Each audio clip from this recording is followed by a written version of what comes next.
Let's do this. The Cult of Hockey podcast by the faithful and for the faithful. I'm David Staples of the Edmonton Journal, and I am here tonight with Bruce. Hey, Bruce. Hey, David, how you doing tonight? Good. I'm working on a little bit of either allergies or a cold. I'm not quite sure yet what it is, but not feeling too bad, just tired. Bruce, how are you doing?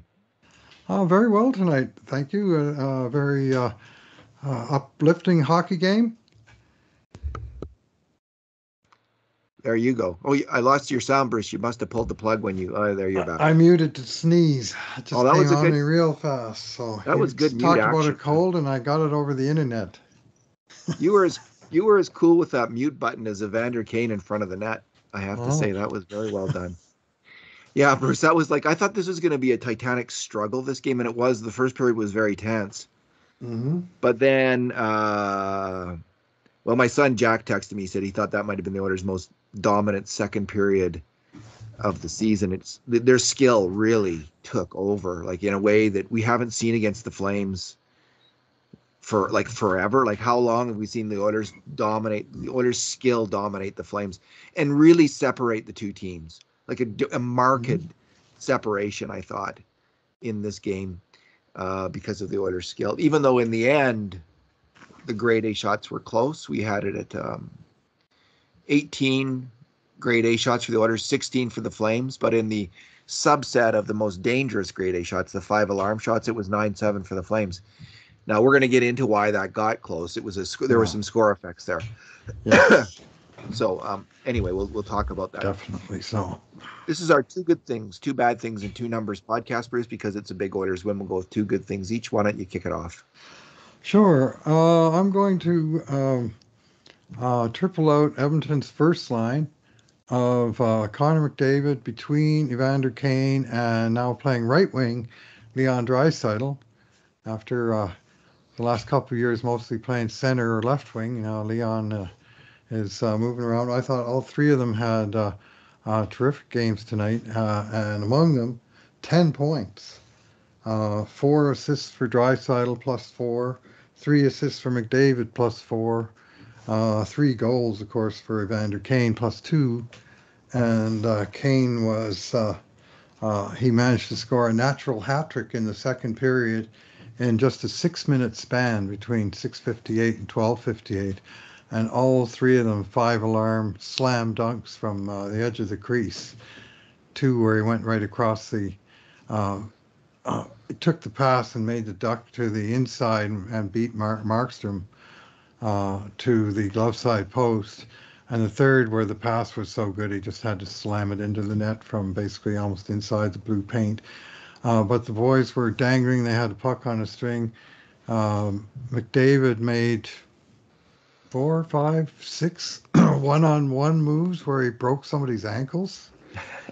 Like just these quick spins that he's doing, and he's unpredictable. He's like Mercury, you got him in there, and you think you got him contained, and he just kind of jiggles, and all of a sudden he squirts through a hole that wasn't even there before, and the puck somehow goes through a different hole, and he and it come out the other side together. And man, I mean that one on Eric Goodbranson tonight, big lumbering Eric Goodbranson, where McDavid reversed and he tucked the puck through his skates and came out. Then he tried to set up Kane for a 4th goal, and the other defenseman, probably Zadorov, I think it probably was, broke up the pass, or that would have been a highlight reel goal for all times. But he was dancing and dishing, and Leon looked pretty good, I thought, tonight, skating. And certainly passing, making good, smart passes with the puck. He had 4 shots on goal of his own, but his points were all assists, and they were, all good, sharp passes. On the game opening goal was scored by Zach Hyman, where McDavid made a dazzling rush up the boards, and he passed it to Draisaitl in the middle of the ice. Leon Markstrom was coming out to play Leon, and he just bunted it over about 8 feet to Hyman on the right of him, and Markstrom was swimming, trying to cover the angle. I think he just kind of lost his post, And Zach Hyman quickly told him where the post was by ringing the puck off of it on its way into the net. Perfect shot. And then they were away. I mean, that was 52 seconds into the second period. And by the end of, really by the 13-minute mark of that period, it was 4-0 Edmonton. And basically uh, on cruise control thereafter. We'll talk a little bit about that. But that second period show was just astonishing. And that big line, 29, 97, 91, were front and center. That was Showtime, Bruce. Mm-hmm. That was right out of the LA Lakers 1980s. Yeah. Magic Johnson and James Worthy. I mean, that was Coop, and that was spectacular. Mm-hmm. That was truly spectacular hockey. With Kane's, you know, I don't want to underestimate Kane's contribution to those goals, because his calm in front of the net, especially on that his first goal where Draisaitl made the great deke to his backhand, put it over to Kane, and then Kane made a great deke to his backhand, both of them. Or Mark. Just, most players would just be slamming that on the goalie. Like, honestly, many players would be just Draisaitl's pass. Kane gets it calmly. Yeah. And I wonder if he'll be. There's always controversy around Evander Kane, right? Because he's a lightning rod. A lot of people don't like Evander Kane for various reasons. I wonder if there'll be controversy. What is his goal celebration when he put the hat on after the hat trick? Well, some of it is showboating, and I mean, you either hate it or you like it, or there's a place for it. And some of Kane's showboating is, I mean, he's a bit of a entertainer, shall we say, and he doesn't mind trash talking the other team, and you can love that or hate it too. But he puts it out there, and the hat trick was pretty special to get 3 goals of that quality in a 6-minute span, natural hat trick, all in one period. Don't see too many of those. And he got his chances and he buried them all basically in that span. So, and he did a couple of things that weren't necessarily so. I thought he took a bad penalty, and I thought he was a little sloppy a couple times in the play on the one Calgary goal. But by then the issue wasn't really in doubt. Would have been nice for a shutout. Yeah. Hey, the good thing about Leon, Bruce, is every game, and as people listen to this podcast know, I was really worried about him, his ability, especially after that first game. Yeah, he just looked like he didn't look like he had it looked like he had regressed actually from the LA series to the first Calgary game, where he just was not able to help the team a whole heck of a lot, although he did get 3 points. I think a couple of these just were not of the high, they were just kind of secondary assists. But anyway, every game, the last 2 games, he looked actually a lot better the last game, and then this game he looked a lot better from there.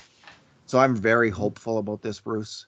I wouldn't be surprised. Hopefully we'll start to see him practicing again with the team and able to get on the ice for that. Like, he's still a little bit off on the power play. He still doesn't have full mobility out there, but he's getting it. He's more like, instead of looking like he's 40% or 30%, he's looking like he's 80%. Yeah, now. I agreed. And that was, man, that's huge. Bruce, I'm gonna. Go ahead. Yeah, go ahead. Three games into the series, Leon's got 10 points. Whoa. McDavid's got 9. Connor McDavid, Bruce, he's not just breaking ankles line. out there. Connor McDavid's not just breaking ankles. He's beheading people, Bruce. These are decapitation strikes on the opposing team when he's going around them. And the one play that comes to mind was the third goal, where he's cruising through the neutral zone and the puck's in the Oilers' end, and to get the pass from, I think it's from Draisaitl coming up there, he turns around and skates backwards. He gets the puck and he spins around the guy effortlessly. He makes it look so easy. And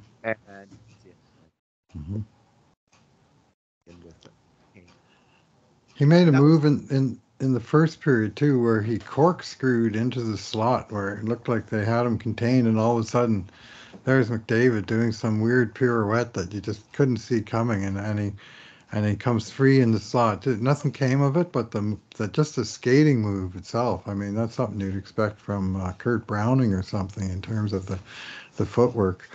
and he had a few of those going on tonight, and another brilliantly entertaining show from number 97.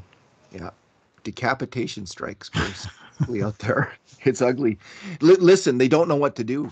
Like they literally, this is a tough team that would like to Hmm.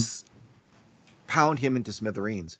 But Yeah. you make contact with him, and he's suddenly, Hmm. who knew this was going to happen? I Yeah. think he has taken his game in these playoffs to another level, and Hmm. it's in terms of puck protection. Maybe he's watching Zach Hyman, how Hyman does it. But anyway, you combine Hyman's doggedness on the puck Hmm. protect, his ability to puck protect and bounce off checks, then you put Connor McDavid saying, "I'm going to just do that," and At man, 100 miles an he's hour. spinning off them incredibly. Yeah, it's really amazing, and this is a new thing. Like I mean, there's masters of the puck protect, Peter Hmm. Forsberg, Jaromir Leon Jagr, Draisaitl. Leon Hmm. Draisaitl, Joe Thornton. They're usually, Yeah. Hyman for a smaller player, but McDavid's as big as Hyman, I think, Hmm. and Yep. he is puck protecting like he has never puck protected before. He's taken the initial contact, Hmm. and it really does remind me of a basketball player in the key, getting the pass in the key, take the contact, bounce off it, and attack. And they have nothing to he did it. There was a play in LA where it really started off. It was on the boards, and I think it might have been it was Philip Deneau, the great checking, maybe the best checking setter in the NHL. One of And, them for and sure. Deneau hit him. He bounced off Deneau and went right to the net. And since then, it's just been Hmm. nonstop with the decapitation moves. All right. Um, my good thing is Zach Hyman. Hmm. Bruce, he had, let me just check this. I think he had, how many shots on net? 7. 7 shots on net. Hmm. He had 6 major contributions to grade A shots today, Bruce. Yeah. Every single one of them was a shot. Yeah. Well. Every single one of his major contributions was a Yeah. shot.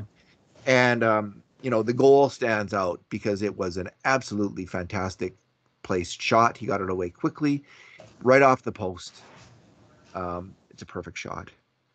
But the play that stands out is his one man virtuous cycle of the puck, where I think he won it on the boards and he's cycling it around and gets a slot shot in the third period.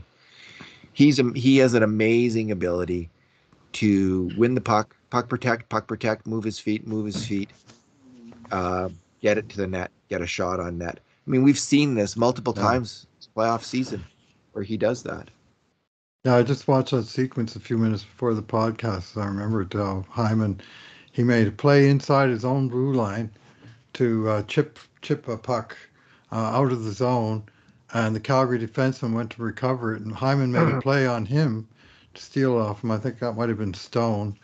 So he took it the second time. He chipped it into Calgary's territory. Then he won a race to it, and he was along the boards, pinning it against the boards, holding it, killing a little bit of time, and then suddenly he's bursting out into his seam and right into the slot for a shot on net. And he had the puck.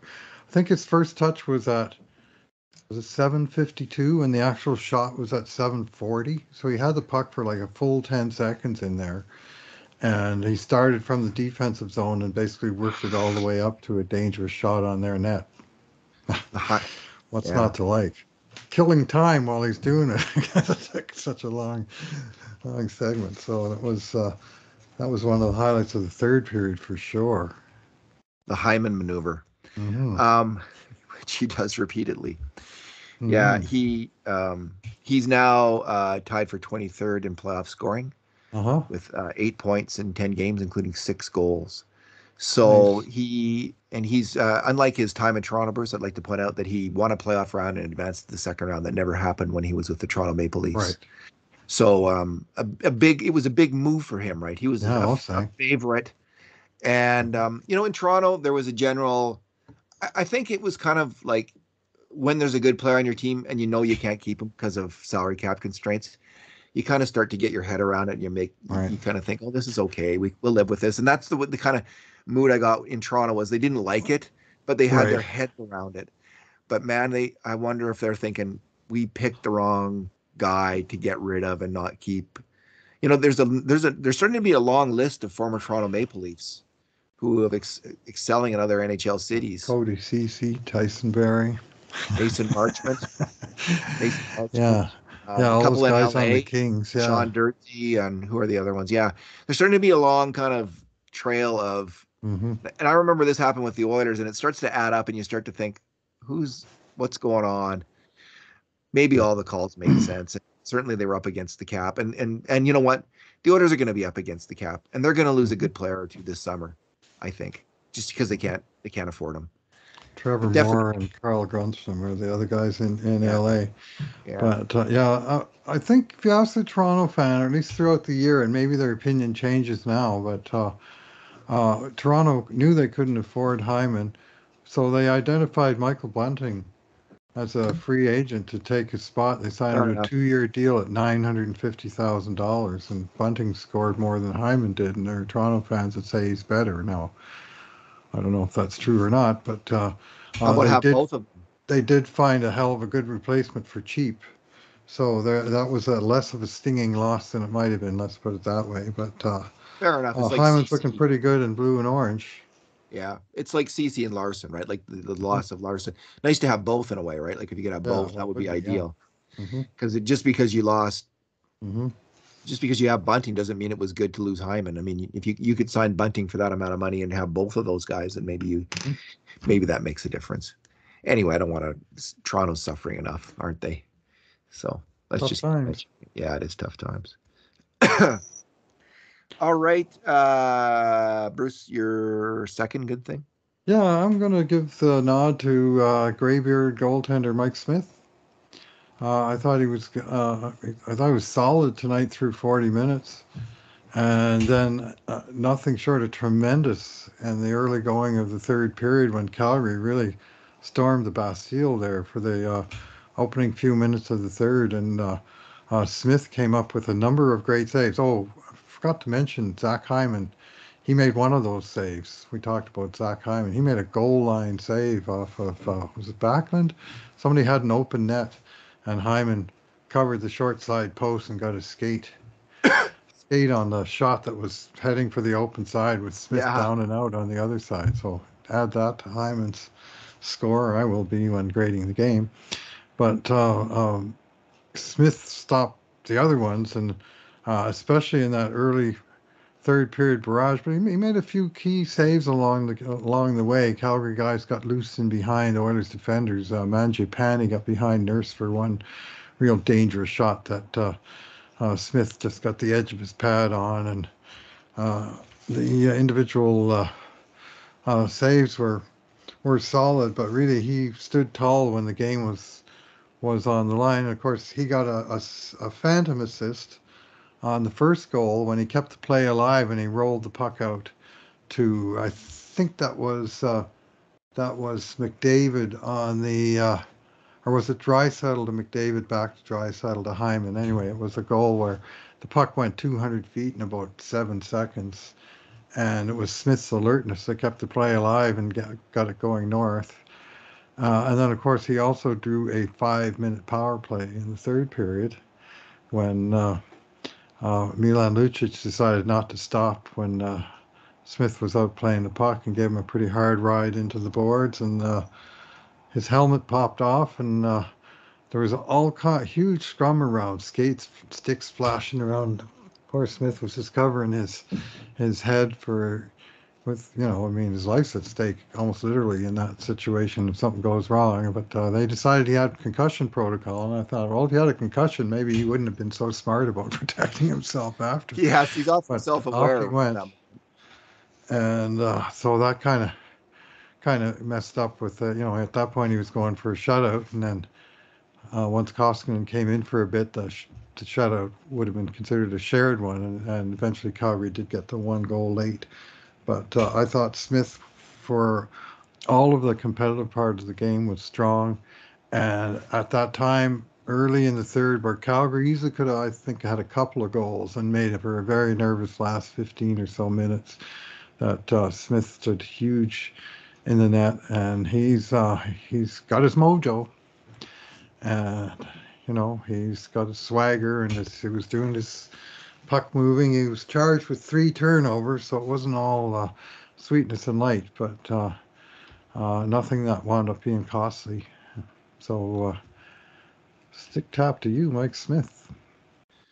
Yeah, he was fantastic in that third period flurry. But the saves that I was impressed with, so there was the Mangiapane one that you pointed out, Yeah. and then in the third, when the Oilers got up 3-0, the Flames, their best chance to get back in the game, I think, really came.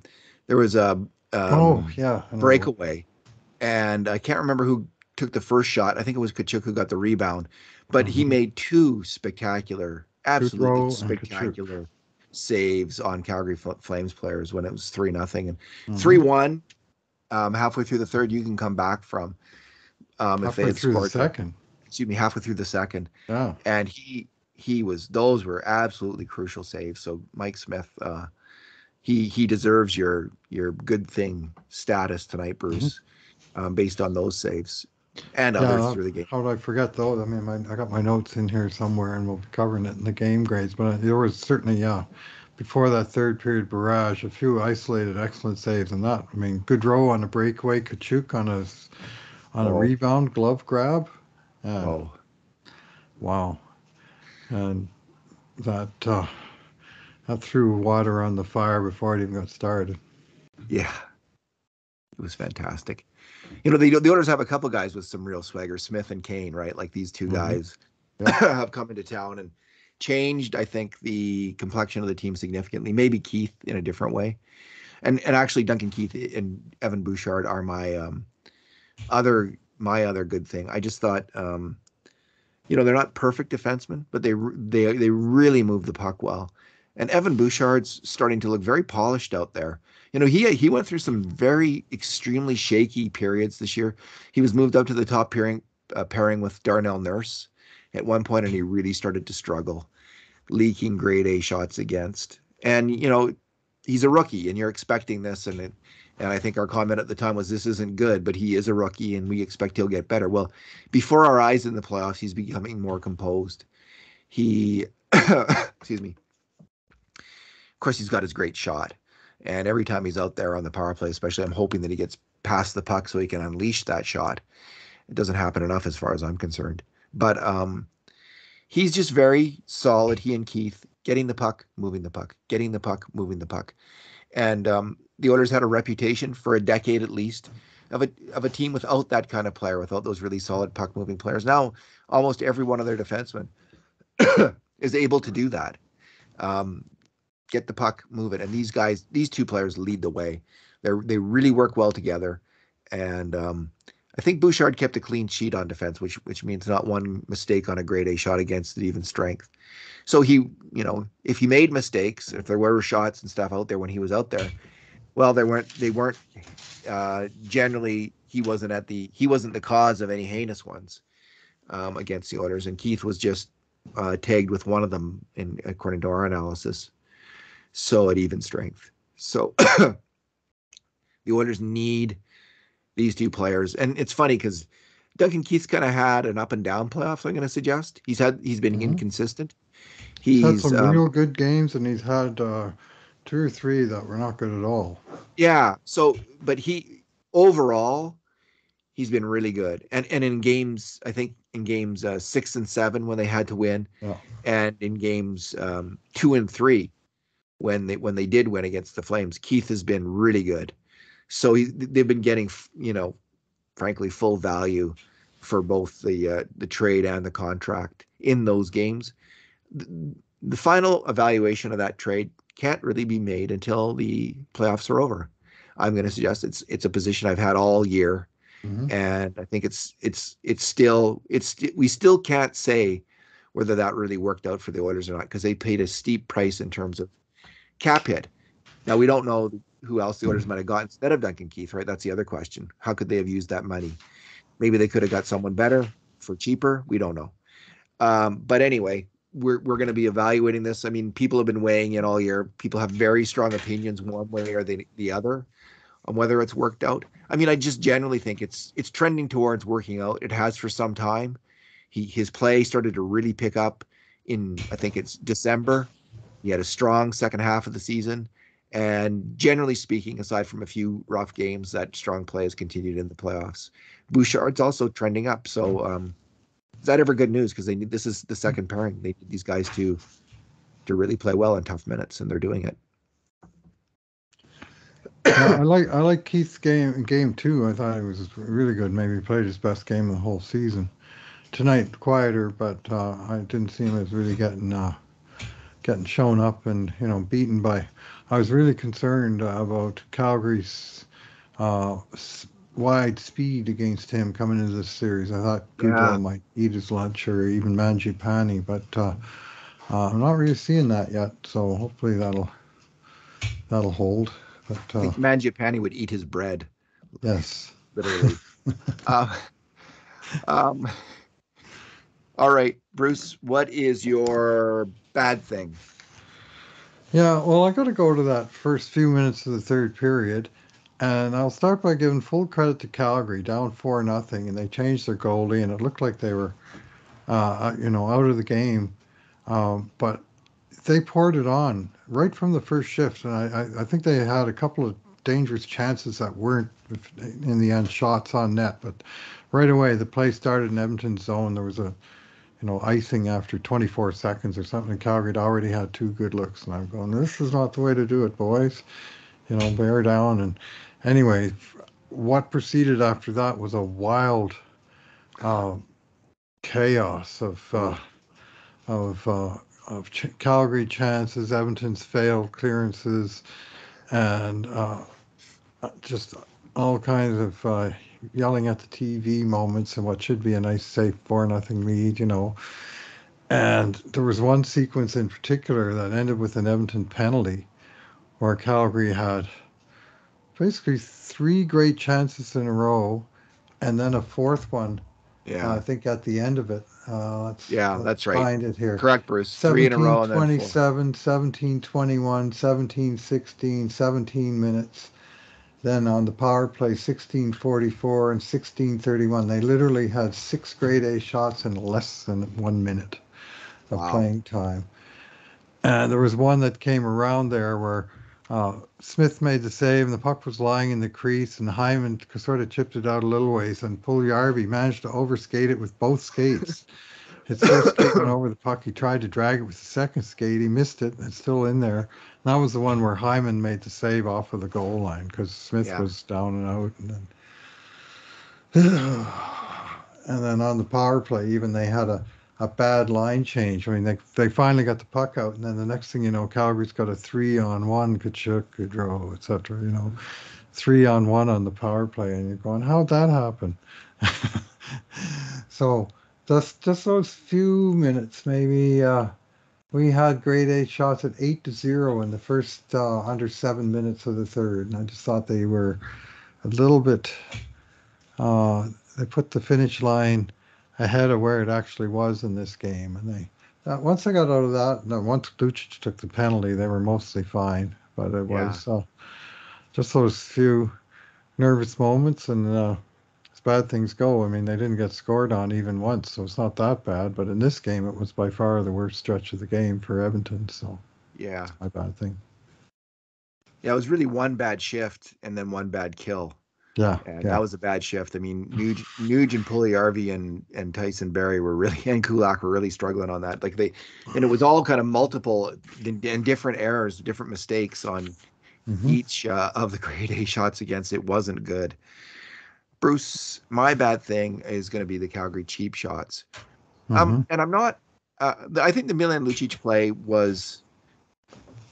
I'm not as upset about that as the other one that I'm going to talk about. The Lucic one was, Smith had the puck. Lucic, I thought he did kind of hold, he wasn't barreling in a million miles an hour. He was cruising in, and he didn't let up. But he was, the goalie's got the puck and he's trying to play it. He's trying to stir things up, and he did hit him against the boards pretty good.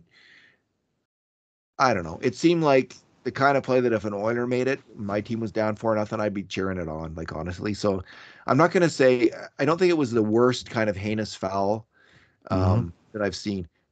That said, the next one, and this was Mangiapane on Archibald, I thought was was ghastly. It was a knee-on-knee hit that Hmm. was completely uncalled for.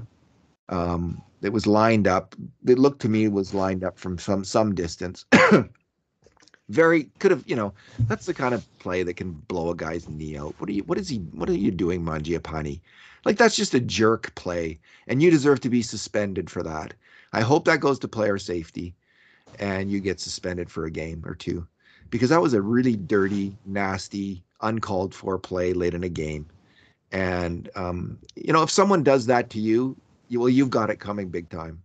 So that's what I would say to Andrew Mangiapane. I didn't like that at all. Hmm. Yeah, the Lucic one, I was a little surprised they called a major. Although, as I said to uh, Anna at the time watching the game, that I said, normally they got two for goaltender interference. I mean, he actually boarded the goalie. Yeah, And, he did. you know, He did. so, so what are you going to call? 2 minutes for goaltender interference? And so they actually called it a charging major, and I thought it was a little bit. Um, I was a bit of a harsh call on Lucic, to be frank. But I think the refs were thinking 4-0, 10 minutes left. Yeah. Calgary's starting to run around. Let's just put this one to bed, and they more or less did. And there was a hell of a big scrum after there. All the Oilers tough guys like Kulak and Barry were getting involved in there. And Calgary had on the ice Zadorov, Ritchie, Lucic, and presumably Good Branson, who didn't show up on the penalty summary, but Trevor Lewis did. So four of the five Flames on the ice, and three of them were like 220 plus pound kind of mean guys, right? Tough guys, especially Zadorov. He's crazy at times, and Lucic we know, and Ritchie. He's like a 220-pound bruiser.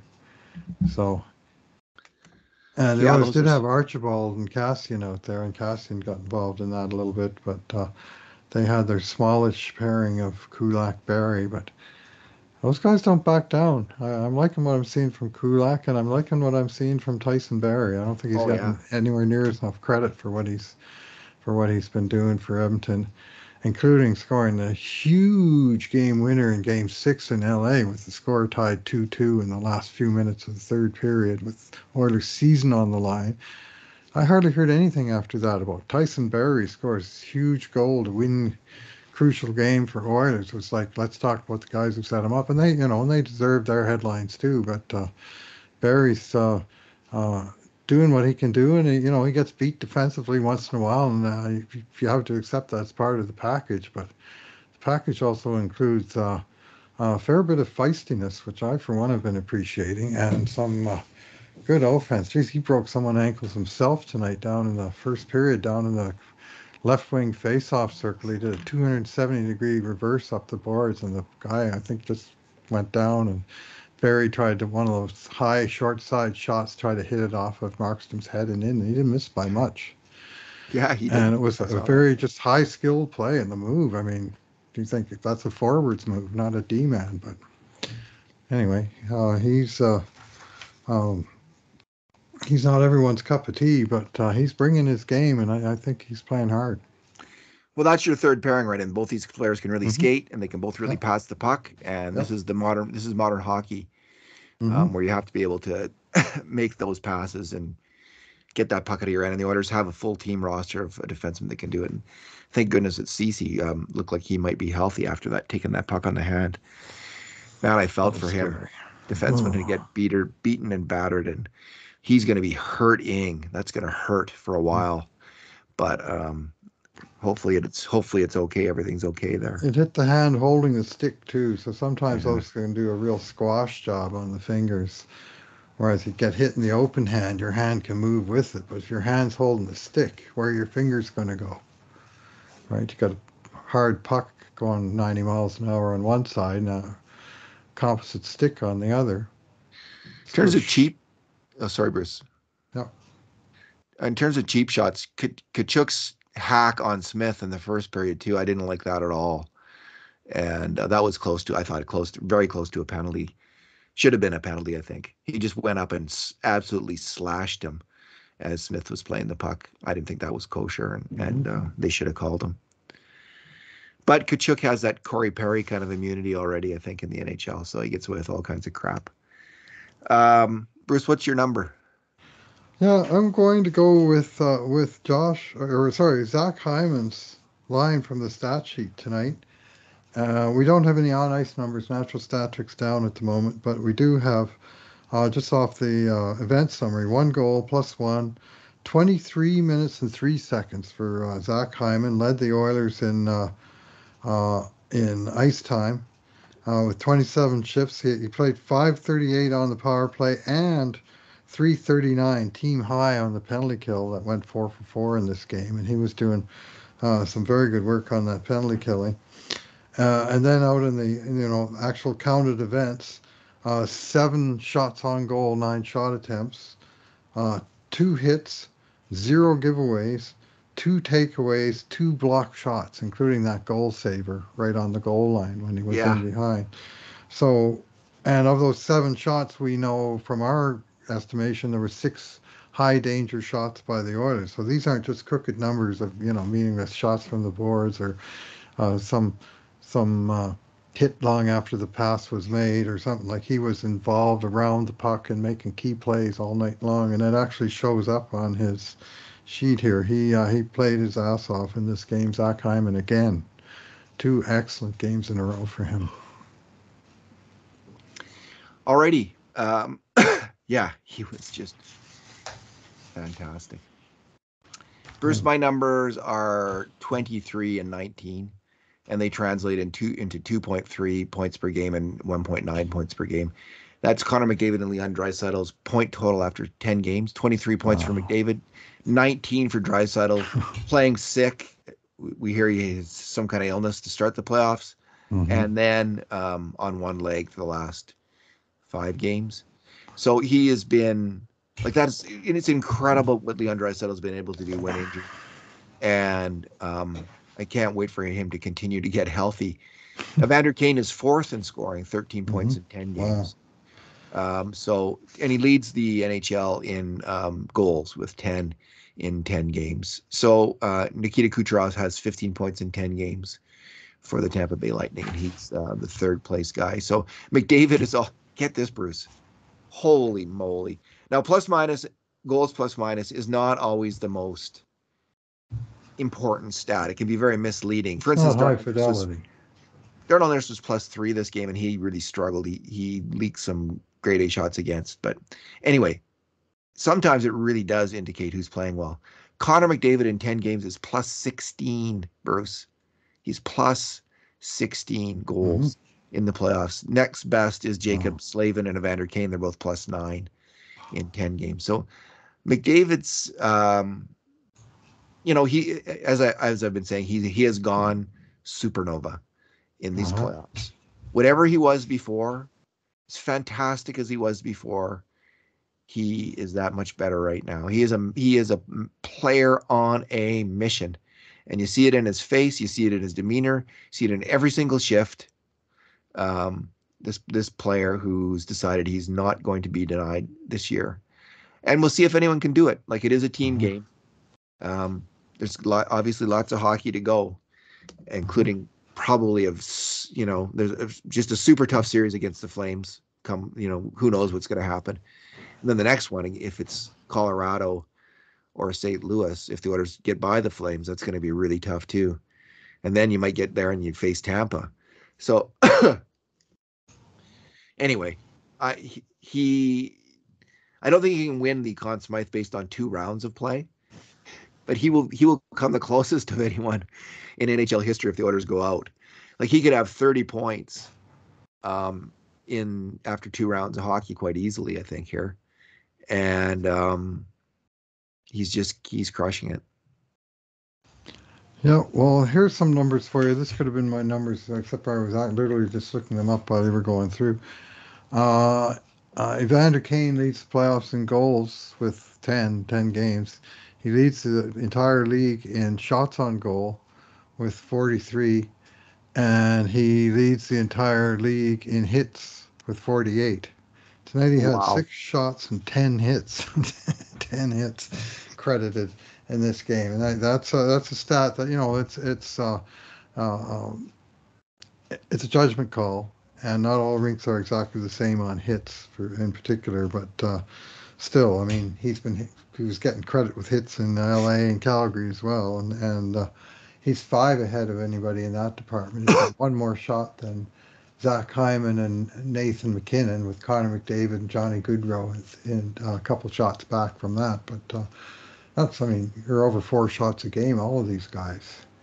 And McKinnon's only played 7 games, so he's getting 6 shots a game. But still, Kane is putting crooked numbers on across the event summary, and to me, that's a hallmark of a power forward. He's also 3rd in penalty minutes, whether you call that good or bad, but he's in there. He's making stuff happen. He's in the middle of the action. He's not backing down from anything or anybody. Yeah, well, good signing by Ken Holland. And I don't think the Oilers get by LA without Evander Kane, with all the other injuries. So absolutely,